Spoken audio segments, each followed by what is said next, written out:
Saddam Hussein. Saddam Hussein was a bad guy. Disarming Saddam Hussein now. एक यतीम बच्चा और आगे जाकर दुनिया के सबसे बड़े लीडर्स में से एक, जिसके मरने के 20 साल पूरे होने वाले हैं, लेकिन आज भी पूरी दुनिया उसे याद करती है। सद्दाम हुसैन के मुल्क इराक का इस्लाम के साथ बहुत ही गहरा ताल्लुक है, क्योंकि इस्लाम के बड़े बड़े पैगंबर इब्राहिम अलैहिस्सलाम, लूत अलैहिस्सलाम और यूनुस अलैहिस्सलाम सब इराक में ही पैदा हुए थे।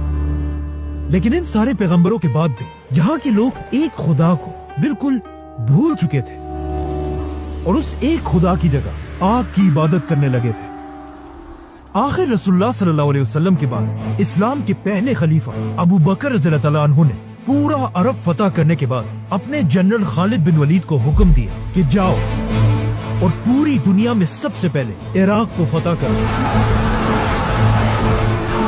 और जनरल खालिद बिन वलीद ने ऐसा ही किया, जिसके बाद पहली बार इराक मुसलमानों के कंट्रोल में आया। ये एक ऐसी फतह थी कि इसके बाद अगले 1300 साल तक कोई भी मुसलमानों से इराक नहीं छीन सका।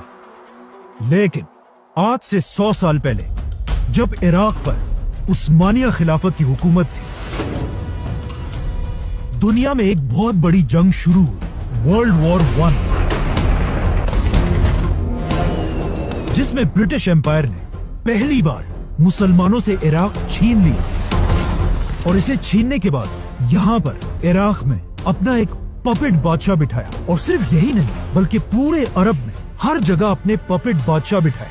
नाउ बाकी सारे बादशाह तो आज तक अपनी कुर्सियों पर फुल ताकत के साथ बैठे हुए हैं, लेकिन इराक का बादशाह अपने मुल्क को संभाल नहीं सका, क्योंकि कुछ ही अरसे बाद इराक के बादशाह को उसके तख्त से हटा दिया गया और पूरे इराक में एक बहुत बड़ी कंफ्यूजन पैदा हुई और बहुत तेजी से इराक के लीडर्स बार बार बदलने लगे।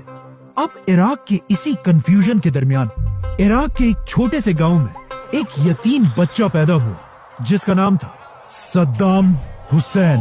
कुछ लोग उसे एक हीरो समझते हैं और कुछ एक जालिम डिक्टेटर। सद्दाम हुसैन को देखा, वो भी फिरौन था। लेकिन सद्दाम कोई आम बच्चा नहीं था।